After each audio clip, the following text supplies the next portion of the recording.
Hi, I'm the Artie Dance from Asian Film Fans, and welcome to this Binge review. For this review, it's the Japanese horror sequel, One Missed Call 2. What's this movie about? The killer ringtone is back. This time we travel to Taiwan to trace the origins of the mysterious little girl behind all the killings. We follow a journalist and her estranged husband, a kindergarten teacher and her not sure if he is my boyfriend who also works in a Chinese restaurant in Japan where the killer ringtone has claimed the life of his boss. There's something here about a coal mine and a freaky twin and a lot of other different plot devices that seem glued together in an attempt to create some kind of backstory. Is this movie worth watching? This is a really bad follow-up to Takeshi Miike's 2003 original, which was serviceable but not fantastic. The biggest issue with this movie is the lack of motive of the killer ringtone.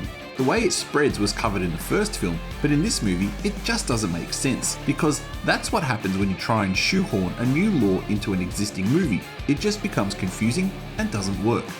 And that's exactly what's happened here. The story is hard to follow at times, and things just seem to happen for a reason.